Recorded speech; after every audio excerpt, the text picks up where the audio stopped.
people might hate Jews, but they love these holidays. They could be Sukkot's like, Sukkot's death to kinda Israel, interesting. happy Hanukkah.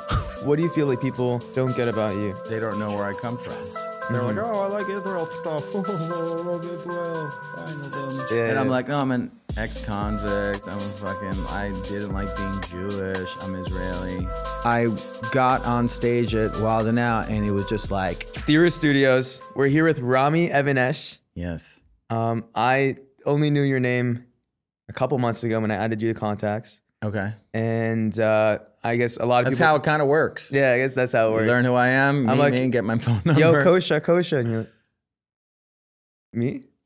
I'm like, yeah. There's not that many, Koshas. Kosha is like the, if you know me, Kosha, I'm just like Kosh. Kosh? Yeah. No, The homie, yeah, just Kosh. Okay. So it's a pleasure to have you, Rami Evanesh, in the studio. Yes. Pleasure to be here. Thank you. Sick studio. Thank you. Thank you. You were a guy who either self-described, I don't want to put words in your mouth, a little bit out of the box. You're not part of any system. You're you. Mm-hmm. And I feel like I relate to that on a level. I feel like a lot of people relate to that, of being themselves, not trying to be somebody else. And I want to know where that came from and how that came to be. Of you being such a individual person, being you, your story. Well, I think like you need to know the origin story, I guess. So so people know, my entire family wasn't born in America. They were all born in Israel. My dad immigrated there, I guess, when he was 14 from Transylvania, Romania. My brothers and my mom was born in Israel. My mom was technically born in British Palestine, or whatever you may say, right there, and then in 48. And So you're definitely pro-Palestine. Yeah? Yeah, no. I mean, I am pro. I'm pro at doing what I do, but I'm like Israel. I don't even say pro-Israel. I am Israel. Like, it's in my blood, veins. I breathe it. Citizenship. Yeah, I'm a citizen too. But when, like, Am Yisrael, like, to understand that thing, when people say Am Yisrael Chai, like, Am Yisrael is like the nation. It's like a really biblical thing, before. And I didn't really learn that, but I knew I always felt left out of the conversation when it came, like, Hebrew was my first language and I sort of forgot it. Mm-hmm. And my whole life I was trying to like kind of get it back. But in a sense, I don't want it to come off as, are you pro-Palestine, pro-Israel? And I'm not going to be like, oh, I'm pro-peace or anything. I feel like I am Am Yisrael, like I'm part of this. You're part of the nation. Part of the nation. You gotta I'm just love another, the state. You're from the state. I think other people too that are they're also part of Am Yisrael. Like they're just people that think differently than other people in the nation. You know what I'm saying? And that's a big thing that I'm realizing just coming back from Israel this past week is that Jewish unity is like something that's sort of, there's a ton of people when people left Egypt, a lot of people stayed in Egypt. You know what I'm saying? Yeah. Like that's something, and I'm not. My grandma's born in Egypt. Shout out to her. Yeah. How many Jews are in Egypt now? I think 3. I don't know, man. So, but when Moses went to wander, like a lot of people didn't go with him. They're like, no, I'm good. I'm staying here. And what's happening now is a lot of people are like, no, I'm good. I'm going to do this thing here. So just so it doesn't get clipped up, like, are you pro-Palestine? I'm not really pro anything. I'm very much accepting of reality, and I'm part of Am Yisrael, whatever. Like, that's another nation, and that's like that business, and I wish the best for like every nation. If people want to make one, do one, you know what I'm saying? Mm-hmm. So I want to put that out there. And I just feel more comfortable like learning where my position is really. And my personal story is attached to growing up and not feeling a part of. And the name Rami is also an Arab name. It means thrower. Mm-hmm. And, anytime I've met someone of Arab descent, which I know right away, Middle East we could be like, oh, where are you from? Like, I know where you're from. There's a connection, just like a thing, right? You're like, I could tell this guy's Egyptian, he's Lebanese, this one. Oh, really? Yeah, I could tell someone who's from Saudi or Dubai. I could, it's just a different kind of person. Mm-hmm. And that just comes from being from Middle East, like, oh, where are you from? Rami, where are you from? And this guy's name is Mo. His name's not Mo, his name's Mohammed, and he shortened it to Mo. And sort of like everyone from the Middle East is always changing of their name when they get to America. My brother was Sachi, he became Zach. my brother's Elon. They always call him Elon. They couldn't pronounce it. So this like affects kids as they grow up. For me, Rami was always Rami. And what I realized is people always judge me right off the bat based on where I was from. And the people that ask you, they're sort of setting you up for their like what they already believe. So they're like, "Oh, Rami, where are you from?" And you're like, "Oh, Israel." And they're like, "Oh," you know what I mean? Imagine that happened to you as a kid. Your first impression is like kind of screwed up. Yeah, but you don't even need to make that first impression, because right before they ask the question, I already know what they're thinking. Because if you ask, "Where are you from?" LA gang territory. Where are you from? If you're not from here, I'm judging you. Okay, but you see what I'm saying? I know people that have weird stuff. If they say their name, you're gonna be like, "Are you this person? Are you from this country?" They're not from that country. Did you figure out any, like, you could change your name, but did you figure out any way to just get rid of that? Well, that follow up? It's a great question. When I became Kosha Dills, it was like, oh, I was Kosher Dill, then I changed it to Katie Flo. When this is like before I got started, I was like 18 to 21, 20, but it was a thing. Like there was an MF Doom, a Pac FM, AB Boogie, like all these like double letter name, name. It was too Jewish? It was like, so I became Katie Flo, and it was like, I just want to be in this kind of realm. And then it was like 2004, I came out, put out my first record. I was Kosha with an A, Dills with a Z, and I've been Kosha Dills ever since. And no one was using their real name. The real names in rap, by the way, like Kendrick Lamar, right? Like all that stuff, that became something kind of big in like 2009. Remember Asher Roth, funny enough, because you're an Asher. I love Ashers. Shout out to Asher Roth. That was like 2009, Charles Ham, like there was the names. But before that, if you were rapping, you had a stage name. So for me, Kosher Dills was like, I'm a Jew, you deal with it, you know? And I didn't want to navigate like a cool R&B ambiguous, artist. And you're like, what's his name? His name's Rami. And you're like, oh shit. It's like, where is he? He's mysterious, right? And I didn't want to be mysterious. I wanted to be like, I'm a Jew, hold this, Gotcha. You know what I'm saying? Like that. And then you're like, oh, so when people ask, hey, where are you from? I'm like, oh my God, I'm from Israel. Have you ever heard of it? It's a country in the Middle East. So, it's interesting because you're a person that doesn't like labels. You don't like to label yourself pro-Palestine, pro-Israel, Am Yisrael Chai, but you're willing to put a label as your name, Kosha Dills, to be an open book. Yeah. I think that's pretty cool. I mean, obviously, like, you get it. Like, you could, like, see the stuff I've been doing. I've been doing sort of Israel content. The first Israel event I think I performed at was with my boy. I performed at a Hillel house or something, like for like $500 or something. It was like in. That was your first gig? Like it was, but like in a Jewish event. Like I think it was with my boy Remedy, who wrote the first Holocaust song. He's an amazing dude. He wrote the first. It was called Never Again, and it was, this was just. Came out in like 1999 or something like that, and went platinum. It was on the Wu-Tang like affiliate CD, and we went up and we performed at a Hillel house. It was like 60 kids, 70 kids, something like that. And then from there, I used that. I had a song with Madas Yahu and another rapper named C-Rays, and then like 2007, I was emailing all the colleges, and we got like an Israel tour. It was like me, this rapper from Israel, Shy 360, and Killer Priest, like a Wu-Tang affiliate. And we went to like 8 colleges. And this was like this was the 60th anniversary of Israel. So Israel been around for 60 years. What year was this? 2007. 2007, wow. Yeah, we did like Berkeley, San Francisco State, San Francisco, De Anza. This is like where all the protests happen all the time. And that's when I was really like, I was printing CDs at my house. Like there's no videos and stuff like that. We're streaming online. Yeah, like your trench coat. MySpace. Yeah, literally slinging CDs. And I did that until probably 2018, really. Like just really in the CD game. But that was like the big, so I've been doing this sort of Israel content, playing at the Israeli Day Parade in these years, on the floats for years. And it was just something natural. Like you just rap in and then you just do a couple songs or similar. And I had, songs that like mentioned Israel or synagogue or some Jewish word or Zion. And, I had a song called Ariel Sharon, and I had a song called I Love Jews over a Delphonic sample from, it's like la la la la la la la la la la I love you, and then we changed it to I Love Jews, and it became like a big, got in Spin magazine, and these were like the things I was doing, and I was basically throwing out stuff like little like when you go fishing, you throw out a line, Okay. and just seeing how the world would react to even saying the word Israel.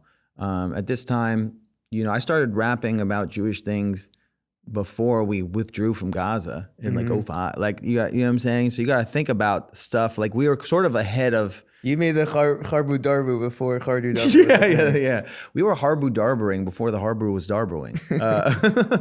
And some people would like lose their minds. They would just write and I was like, this is so interesting that there's so many words in this song, but they only focus on these words. And at this time, dude, I was just getting sober. I think I was still on probation. I had come out of jail multiple times. I had all kinds of personal issues. And rap was like really, all I was doing was just like staying sober. I think I was working at the rehab I went to, and sort of navigating this new world, which was club shows and Jewish shows, and sort of navigating and just trying to get in anywhere. And then it's sort of, there was a new it's not a thing. Like it's not a thing. Jewish hip hop is not Especially it's not then. really a thing. Especially English then. and still now. Like you have there's more Jewish kids now because you could just pop up on Instagram rapping and doing cool stuff. And there are people making Jewish hip hop, but it's not like a genre. It's one of those niche genres. No, and anyone that's rapping, that's really rapping, you gotta think Remedy, MC Search, Beastie Boys. Okay, there's a name I know finally. Yeah, Beastie Boys, but like these are like key names. Like MC Search started the White Rapper Show. I mean, he signed Nas. I mean, these are like key people that were like just Jewish and in hip hop.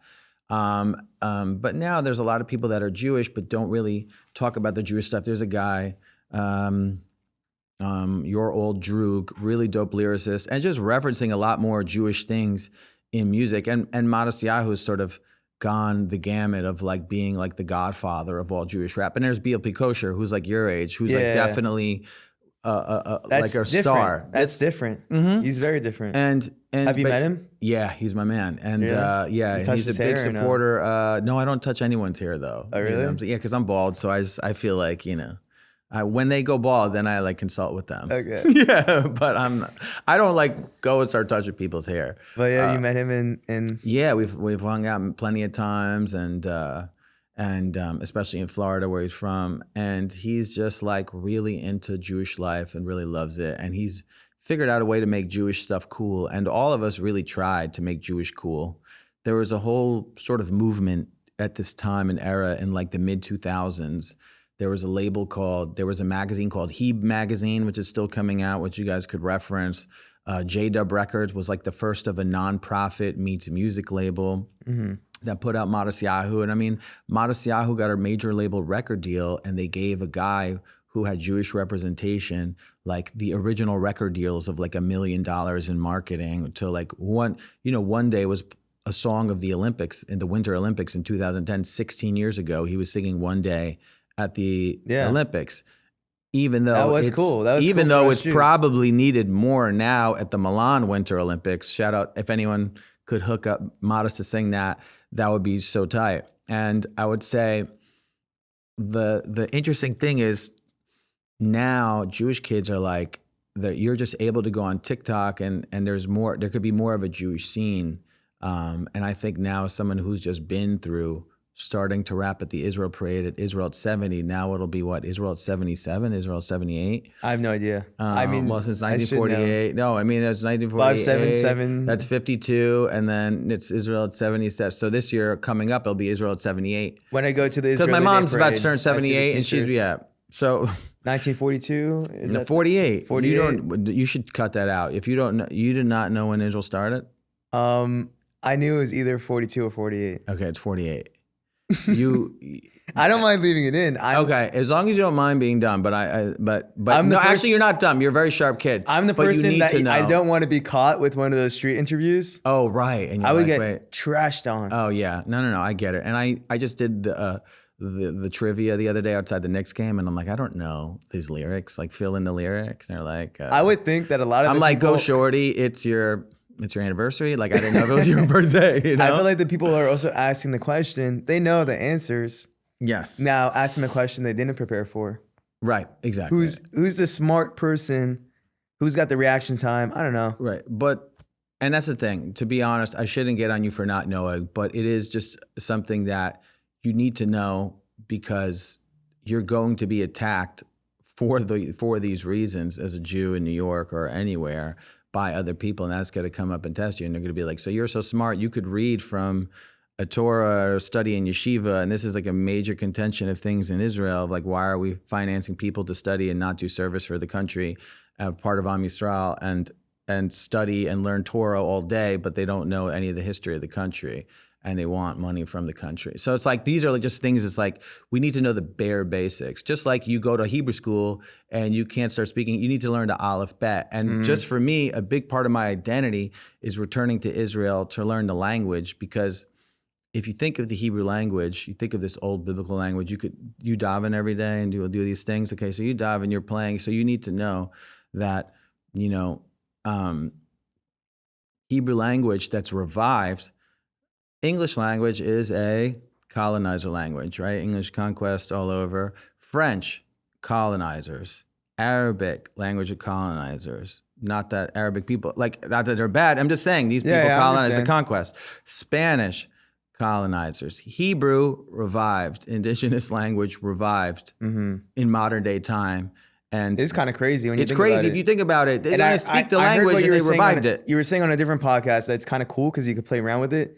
Because you could be like, you could say English words in an Israeli accent and suddenly it's Hebrew.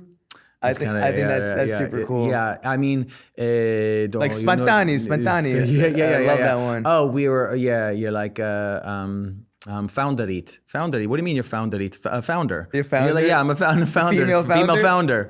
yeah. It's awesome. And because I have a friend and she's a founderit, and אני עובדת, אני founderit, and it's slang for slang. Slang is also. So these are the things that it's important. And just back to the story of Rami and Kosha Dills and that entire thing, because people were like, oh, I don't know where you're really from. And then I felt so guilty that every time my parents spoke to me in Hebrew, I'd speak back in English as I get older. And then I started learning Spanish, and I'm speaking Spanish. It's really useful. Por qué Spanish? Why did you start learning it? I mean, you pick a language when you're in middle school, and you're like, do you want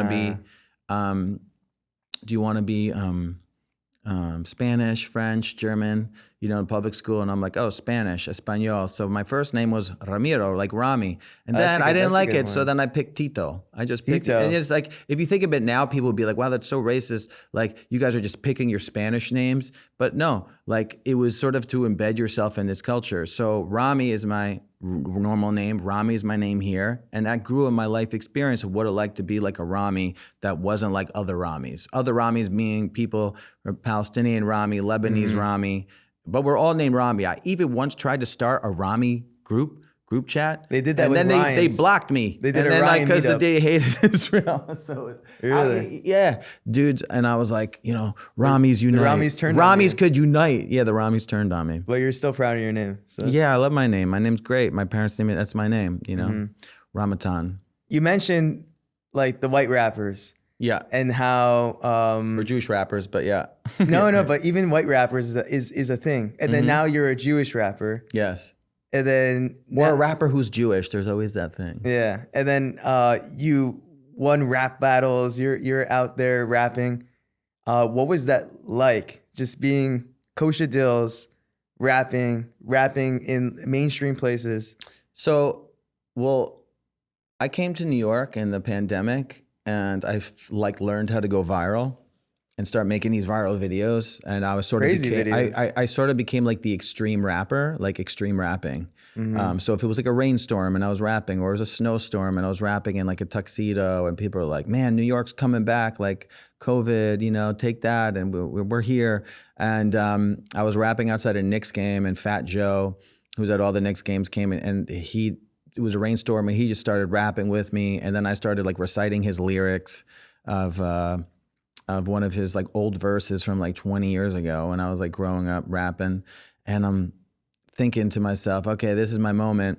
And then I'm like on World Star and Shade Room and Baller Alert and like all these like, you know, Crazy, man. all the pages that where you go to find rap, you know, rap, literally rap or bars or any of that.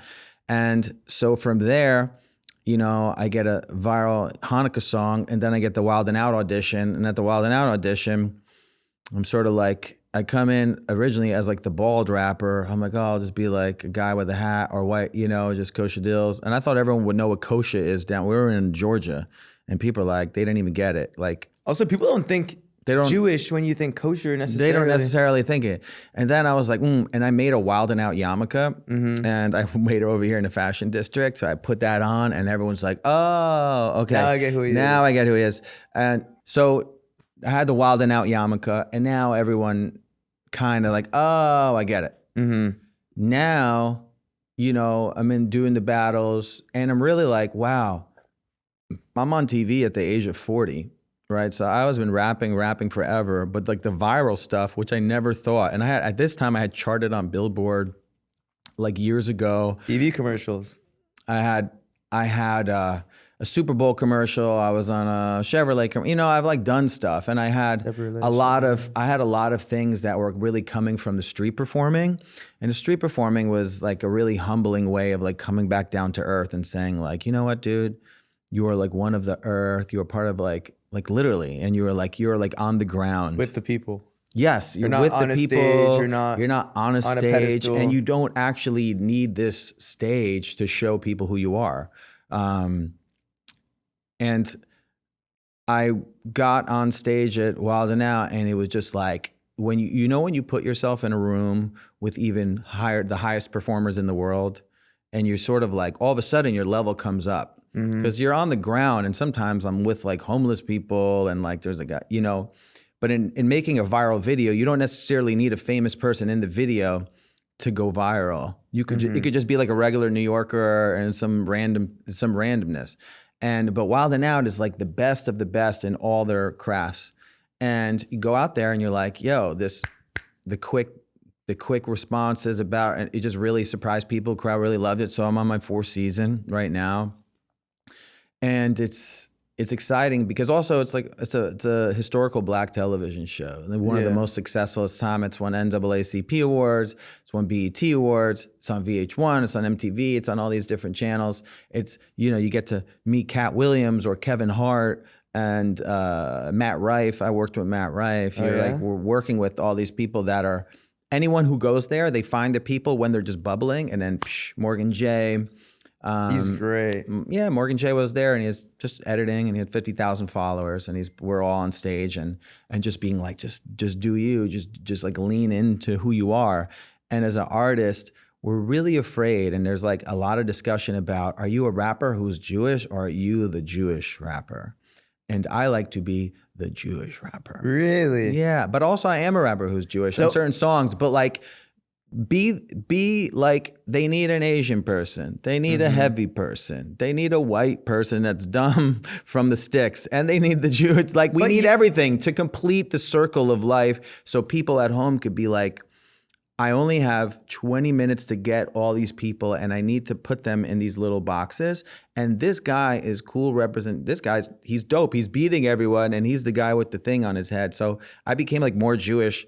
Even though I feel like I'm less Jewish than so many other Jewish people, I became more Jewish on a show that's not Jewish. Does that make sense? You're like an icon. You were the token. Yeah, I'm like the token. But what's wrong with a great token, right? When you go to a video game and you have the token, get the video game. You know what I'm saying? So I kind of try to consider it that. But here's what I'm not so sure about, because you see like a lot of Asian celebrities, and they're like, I didn't choose to be the Asian representation. I didn't choose to be this person. I want to be an actor.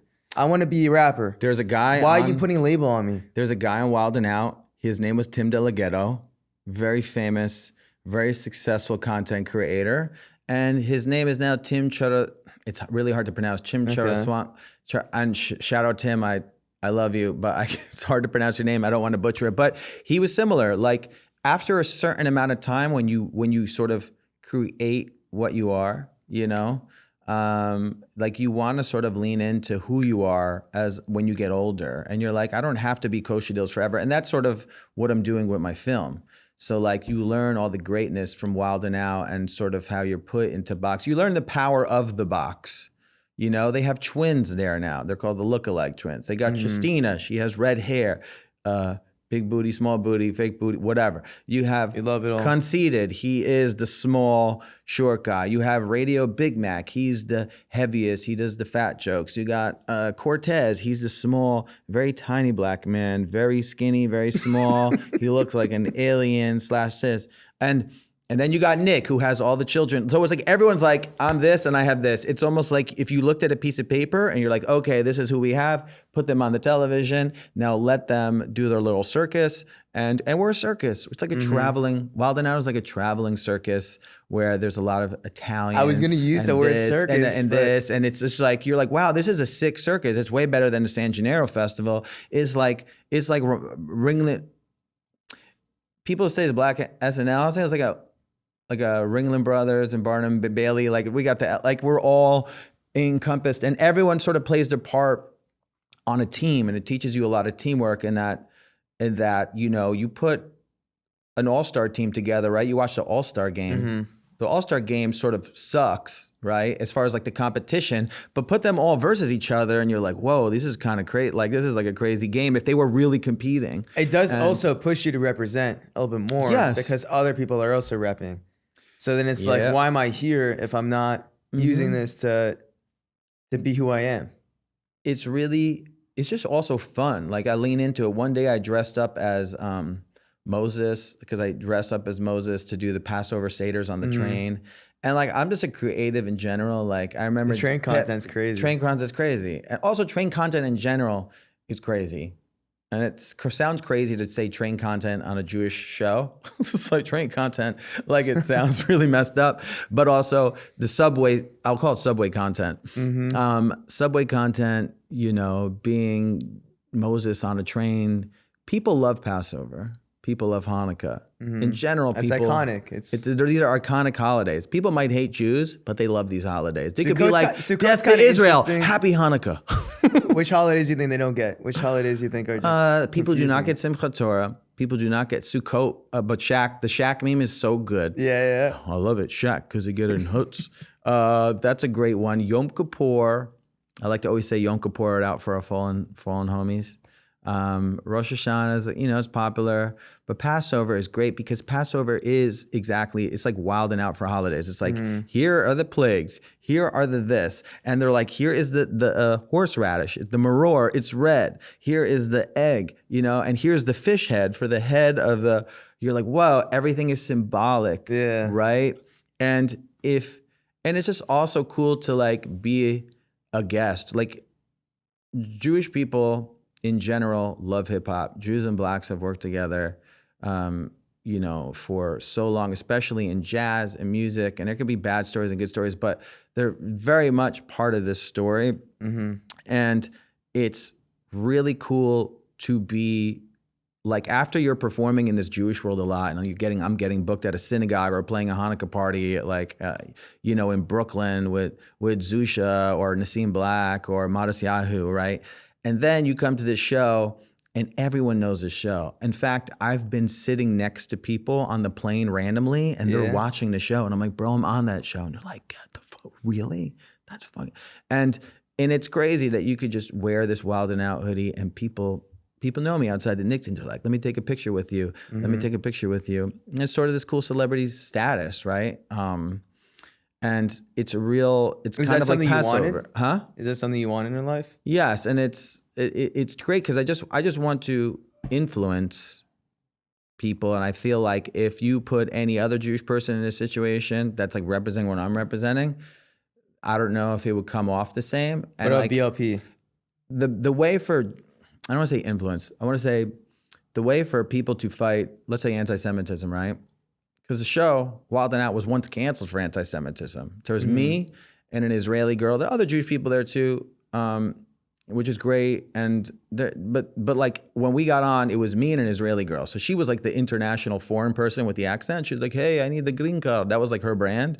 And but like to have that on BET or VH1, and now it's like all the same thing. But I was like, it was a great way to embrace people with new education. I don't even say fight anti-Semitism, but like philo, like Semitism, like for people to love us because we were great.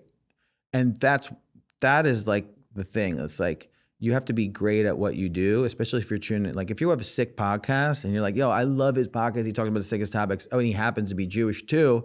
Now I'm interested. And if I would ask anyone about Jewish stuff, they're going to ask you about it. So that's why when someone's like, are you anti this? And, they try to put you in a box. I try to be like, the nation has all different kinds of experiences. And like my thing is, my whole Israel experience is going back to live in Israel, going to Ulpan, learning the language, and really being able to communicate with half the world of Jews. Imagine you don't communicate because you don't speak Hebrew. You can't communicate to another, like half of our population. Mm-hmm. So we're split naturally, and Jewish unity is the biggest thing. So it's really tough. Like Hebrew's tough. Going to Israel, like I know Hebrew better than most American people. Because your family's Israeli. Yeah, but I also like, I forgot my alphabet in 4th grade. My sister had to teach it to me again. Right. And like, it's not your fault. It's just what life is. Like you're not making these decisions when you're a child. And I was in Jewish school. I straight up forgot it. It was just like, I'm like, that's too below me to know the alphabet, and then I forgot it. And it's such a thing. But like I speak to my Palestinian friend, and he's an Israeli Palestinian, like he's Israeli Arab Palestinian, whatever you want to call it. He is like, coexistence is like learning each other's languages. So if you need to learn Hebrew, if you don't speak Hebrew, he speaks Arabic and Hebrew and English. So he could communicate with everyone. So it's like, you really have to go out to make the effort if you're really about it. Okay. I'm saying you're not about it.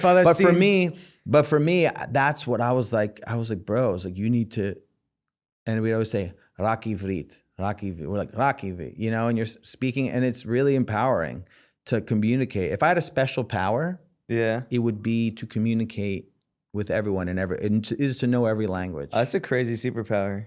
It is the most important. Icebreaker and you're like, because there would be you would be able to talk your way out of everything. Yeah. Imagine you're getting arrested in Thailand and they're screaming at you, right? I would get screwed because I'm American. Da da da da da da da da, and you're like, I can't speak this language. You can't even talk your way out. You're going to jail. You don't even know you're going to jail for it. You see what I'm saying? So you also have these videos online where you go on the street and you interview people. Yeah. And you get their genuine reaction. I hope you don't interview me because I'd give you some crazy stuff. No, no worries. But those videos have really gotten a lot of attention. And what was the idea behind making those videos? The first video I made was kind of a mistake. I went to a rally with my boy Kevin from Hamza Club. He's like he does a clothing line in LA, and I'm like, meet me at the Israeli embassy. We're going to a protest, and he thought it was all Jews, and we were the only, I think we're only Jews there, and went and a guy put a mic in my face, but I was going to interview with the TV stations. I was like, let me interview with all of them, talk about everything, because they're only interviewing one side. So I was to do that. And then the guy put a mic in a girl's face and he's like, what about Hamas? And essentially the video got 1 million views. So people were like, I love this. This is great. And it looked really cool. It was a very powerful, just up close video. And it was the first thing. It was 1 weekend.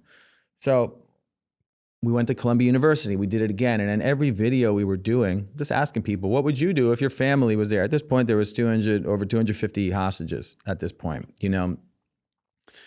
And every video got millions and millions and millions of views, and it just shot up. And this is oh man, I was like, this is kind of cool, doing man on the street content. Man on the street content was just becoming sort of popular also in 2022, 2023. Yeah. You got to think it wasn't even like that. We were doing it. Yeah. And then you just kept making videos and then just kept getting asked to make videos. And then why don't you make some positive videos and documenting this? And it was all like, I wrote a song called Bring the Family Home. I made the video. That was our first thing. I wrote that on October 7th. And then I put that song at the end of every video. So everyone sort of would hear this, bring the family home. We got the world saying, out of death that can't sleep. That's the worst pain. I'll remember tonight, the night the world changed. The line just roared. Y'all heard me. Clip. Yeah. Also, that's crazy because like you're watching like a street interview, then it goes into like a rap video. And Yeah, you're it's like, kind "What?" of, but yeah, and just it was like a TV show. We're like, oh, Yeah, let's make a yeah. little internet TV show. It's iconic. And I would just start sending that around, and then something else happened, and I just started keep making songs. I made a song called Ceasefire. I made a song called With Everything That's Going On, What's Going On, and I was coming into that, getting out of like a relationship, and I felt like I buried myself into it just to like get out of like the pain of like whatever I was going through. And I'm like, okay, this is like what we're doing now. Now my life has purpose and meaning. And we navigated through. I toured all the college campuses when the encampments happened. So now we're like 8 months into the war. I dropped Macklemore response songs and disses, and just I made a song called Avatia, like watermelon. That one was like I'm just I called it navigating through the pain. I don't like watching the news. I like making the news. So you're gonna get your news from everywhere, and I'm gonna give you what I'm experiencing on the news. And I know we were talking like off camera about like, do people understand what I've done? Like I have a lot of life experience from jails and addiction to being a Division I wrestler at a college to selling drugs in college. And I'm looking at the college protests. Like I used to sell drugs at that age. Now they're like burying themselves in this and Instagram, and it's like getting likes and views. And I was noticing that kids with 200 followers grew to 3,000 followers. The drugs changed. The drugs, that's powerful. Yeah. The drugs have changed. I'm not a rapper, but nah, but it's really deep, because if you give someone a phone and say, hey, do this. I'm addicted to my phone. It's terrible. 100%. And you take a picture like you get 25 likes. If you take a picture like this with the flag of whatever country, Israel, Palestine, Iran, it becomes 250 likes. Now you're like, well, this is my brand, you know? So it's called like, there's content, and then there's countries, and there's content trees. And that's sort of like what I discovered along the way. So I started getting booked to perform at the college encampments, because I took my speaker and I went to a thing in Binghamton. And I performed in their encampment, and the kids surrounded me like, and I was like, bring the family home. And I was just pissed. And yeah, they were pissed. And but the Jewish kids, they loved it. They loved it. They were like, fuck yes. I want to see, people want to see some blood on the internet, and then go about their day. And also I was like, so then all the kids were like, we want you to come do that at our school. So we started filming a movie, and I'm like, I'm making money, I'm performing. Like May is usually like Israel Day, Yom Ha'atzmaut. I've been doing them for years. I'm always booked on Hanukkah, always booked on Yom Ha'atzmaut. We started filming this movie, and I realized that I didn't like short form videos because people don't really know who I am. So now I shot from 2024 to October 2025 now, 2 years. So it's really like a year and a half of like the film, but like some stuff sourced from the earlier months, and like some of the interviews I put in the film, and I filmed the hostage release. I'm like the only person that has, and it's sort of like we're all hostage to this new life, where there's a whole new industry. That's the difference between this war and any other war. The Iran war, 12 days was the thing, right? It's like, that's like an Israel war. It's like over and done, right? Over and done. 6-day war. Over and done. Over and done. Yom Kippur war, 3 weeks, boom. A 2 war, there's a gazillion new nonprofits, right? There's a gazillion new Instagram accounts. There's, new stars that emerged, from making videos that were stuff like, which is great in its sense, but it's just, that shifts culture a little bit different. For me, I've been doing it 20 years. I've been doing day in, day out music, Jewish kind of stuff for that long. So I was like, this is a great time to bring all those new people in and show them who I really am, and really make something magnificent. And I think my film is really great because it's about me. And any October they call it October 8th Jews. Mm-hmm. You know, people want to see the movie. Did you ever see that? Did you see the movie October 8th? No, I'm not. I mean, a lot of the movies that are coming out and the content's coming out, like they have there a lot of the Israel films, post October 7th films. Getting so many phone calls. This is crazy. Yeah, go ahead. They are very much showing the footage of what happened to like invoke people to feel a certain way. Mm-hmm. And my film is not about like that. It's about sort of like my journey and sort of like kind of, you know, coming to my own understandings. And I think like, I think we talked about like, do you think people know who you are? And you're like, no, but that's my fault. It's no one else's fault. You know what I mean? Because it's like up to me to tell my story. It's not it's not your idea, you know? And yeah. Rami, I wish we could speak for hours more. And I think we will have an opportunity in the future. I hope so. Oh, wait, what about the song? I want to learn about like your past. I mean, I've heard about it, but I want to know about this song. Yeah, we got to talk about it. Yeah. Yeah. Okay. Yeah. You know, we go Hawaita. Oh, we go Hawaita. This is the Hawaita. Fresh from the helicopter, let's go. This is for a London and Shemtos. Life is cafe of fuch, backwards memento. I like the bucket hat. It's from Hostage Square, yeah.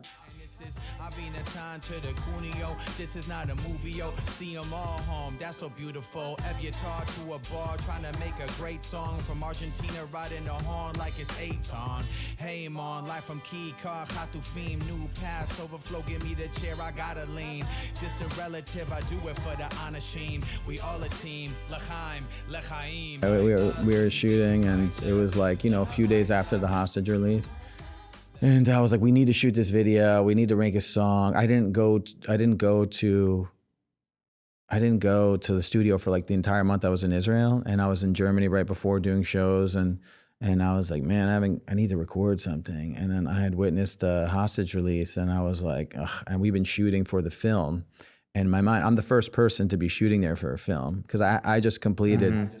I've been shooting the film all year, and we closed it, right? Because I got canceled and uncanceled, and there were like parts of, you know, due to the film being, you know, anything related to like pro-Israel life, you know, even though I'm probably the least controversial film.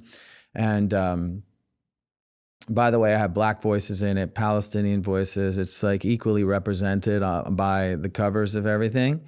And this song, I was just like, yo, there's a song called Habaita, and it's kind of this famous song, and I heard it on Reels, and then I started looking it up, and I'm like, oh, let's sample that, let's sample this, and made the song, and I'm like, let's do something that makes people feel like, yeah, people are home, you know, that's it. Not everyone's home, because that's a whole other story about the fallen that, you know, still haven't come home, but the reality is to be there, and that's why I say it's really important to learn. Like for Jews, just in general, like there's 1,000 years from now, there's going to be like a new book someone will write, and there will be all these stories of what happened, where were you? And I was there like for hundreds of thousands of people watching the hostages fly overhead, 20. And when I was there, I was like, man, I don't know the stories of all the hostages. And, you know, I started learning about certain towns in Israel and certain hostages based on who was coming. I'm like, what I could do to honor like what I felt I've lost, like by growing up and in America or detached, is like I could learn the stories of my people. I could learn why the entire world is revolving around them. Why is an entire nation caring about these people while over here we're not? And where are these little towns that are getting bombed from Iran, and they all come up on the red alert? I'm like, look at these little towns. And what was this town, you know, 80 years ago, 100 years ago? Learning about Nablus, how it wasn't Nablus in Palestine. It's really Shechem. It's a Jewish city. Learning about Beersheba and that relation to Jewish. Like when you're there, I was like, really, it's our duty to like learn. And you know, we're so educated as people, and no one's really doing rap. So rap is a great way for me to connect with people.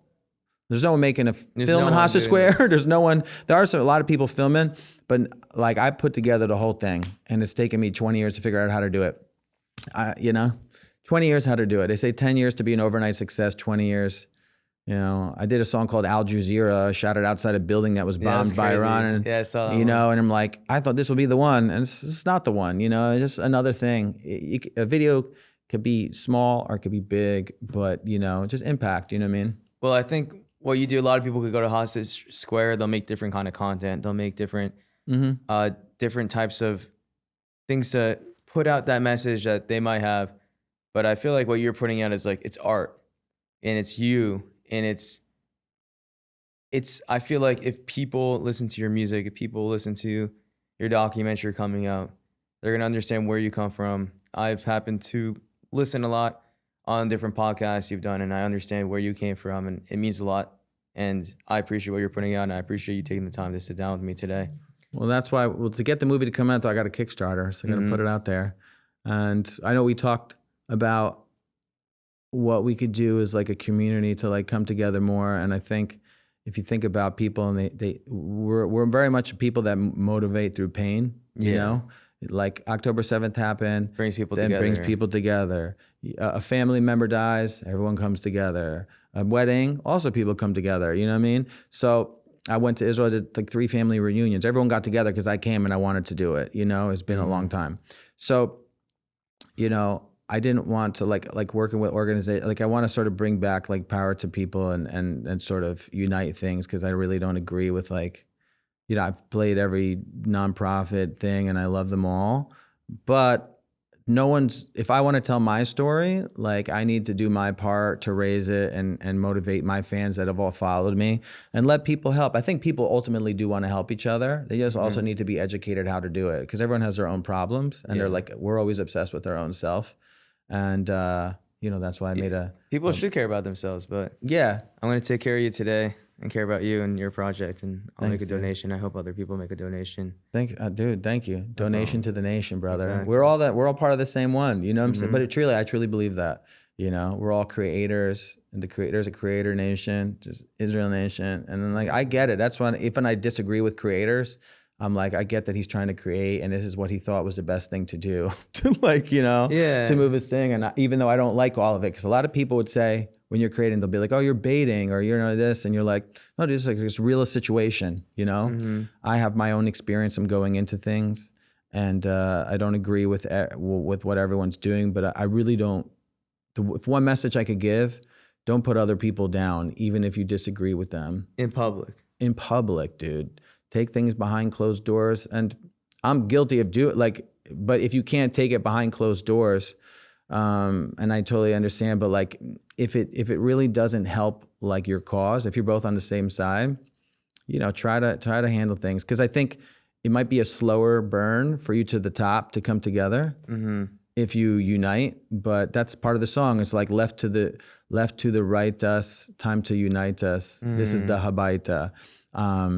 From Be'eri to Haifa, put up your light. To Be'eri to Haifa, these are like 2 different places. Be'eri is in the Gaza envelope. Haifa is a number 1 mixed Arab city. Yeah. This is what does the song say? They fight us because you think you righteous. This is the Habaita. Like these are things people want to like. The ego gets involved. Ego is a thing. Whereas in Israel they say ego. Or in America, we say, Lego my ego. I love that. Dude, thank you so much, Ron. Yes, dude. Thanks for having me on The Theorist. Thank you for letting me disperse my theories. Dude, I wish I had more time. And I'm sorry that I need to pop out over here. And hopefully we could continue the convo. Yeah. Can I do a shout out my socials or something? 100%. Okay, I'm a Theorist on Instagram. Yeah. Kosha Dills is on everything, KOSHADILLZ. Follow my film page, Bring the Family Home Film, documentary film. Yeah, or it's pledged, so it's all or nothing. You either get all 50,000 or I get 0. But you get rewards. You could be a producer. You could get a shout out at the end for 360. I hope you guys get a shout out. I would love to shout you out. You know, not your organization, but you specifically. I want it to be a people-driven project, and I think it's really exciting, dude. I mean, it's my dream, really, to make a film. I'm excited. My next dream is to have like a sick podcast studio like this. Really? Seriously. I can make your dream happen. That's what I'm talking about. Dream makers. Dream And big. This is my new hat, Kosha Dills. Like I know. I was like, Rutgers. this is sick. I saw it on your Instagram too. Yeah, and I got the this is the double, by the way, the pin, the yellow. Double Not that rainbow? many people have this in America. It's the double ribbon for 2 years of hostages. Oh wow. So now it was Bring Them Home, and my films Bring the Family Home, but now the saying is until the last one, because we're not free until everyone gets the proper respect and burial. And I think it's Yeah. really important. So wanted to express that. But thanks for having me on. And I can't wait to see what this becomes, dude. It's a sick Me brand too. you got, Theorist. Thank you. Yeah. It's not as cool as Kosha Deals. No, I'm Yeah. kidding. It's not as cool, but it's good. Awesome.